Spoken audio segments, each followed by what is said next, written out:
Welcome to Dog Talk TV. I'm your host, Tony V.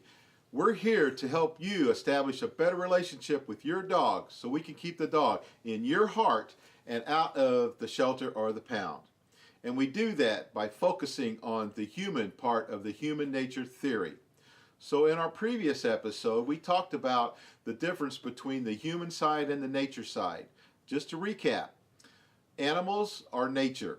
They will do what comes natural to them.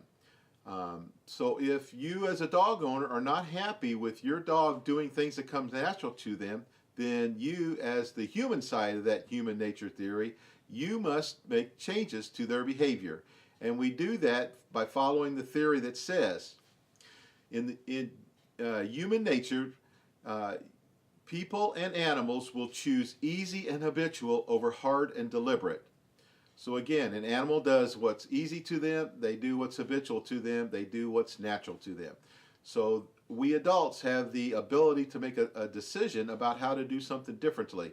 We can do things that are a little bit more deliberate, it may be a little bit harder, but we get a better result of that. So there's two kinds of consequences, and that's what we're going to focus on today. There's positive and negative. Now as a business leader, we try to always apply positive consequences. If we hit the numbers for the month, then we get a lunch or something. We hit the numbers at the end of the year, you get a bonus. You come to work every day, you get a paycheck. Those are positive consequences. Negative consequences says you don't come to work every day, then you're going to lose your job. Or if you're insubordinate, you're probably going to lose your job.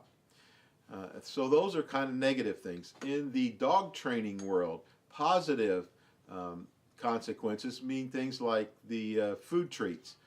And we've been down that road a couple of times with our dog. When we first got our dog, he was a rescue dog and he had some behavioral issues. And so we took him to training classes where they used food treats to get him to do things. And that was great for teaching him tricks like how to sit, come, stay, things like that.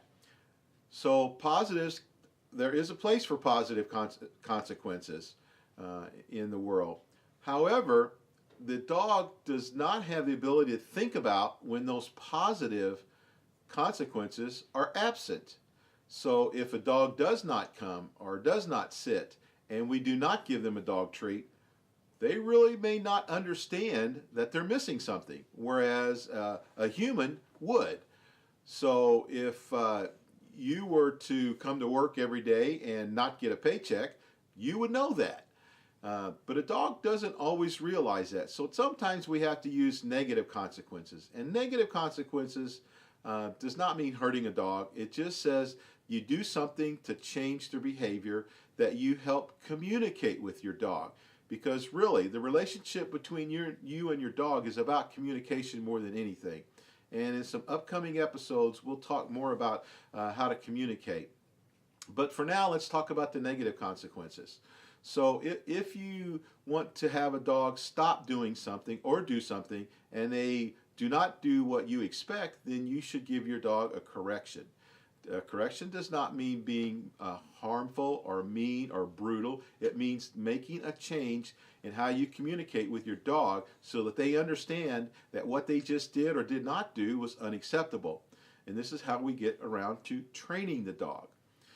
So again, sometimes that's done with a leash correction. Sometimes we use an electric collar. I know some people get scared of that thought, but you can use a very low charge. We do that out in cow pastures, where if a cow bumps up against the electric fence, they're going to get a little bit of a shock and they know not to cross that line. So that's kind of a negative consequence. Again, it doesn't mean being brutal or harmful to a dog. That's the last thing on the earth we want. We want to improve the dog's life so that they stay with you in your life and not have to go to a shelter or a pound. So the negative consequences is totally up to you as the adult and the human part to apply those consequences. And if your dog is not doing something that you expect it to do, then we need to work on how to apply those consequences through a good communication system. And again, we'll work on those in future episodes. But for now, let's just rehash what the human theory nature says. Given no consequences, people and our dogs will choose the easy and habitual over the hard and deliberate. And it takes the hard and deliberate sometimes to get to where we need to be or where we want to be. So, upcoming episodes, the next episode will cover the communication, and then we'll bring some subject matter experts on to talk about what life's like in the shelter, what some shelters do. We'll talk about training. We'll talk about different training methodologies, different styles.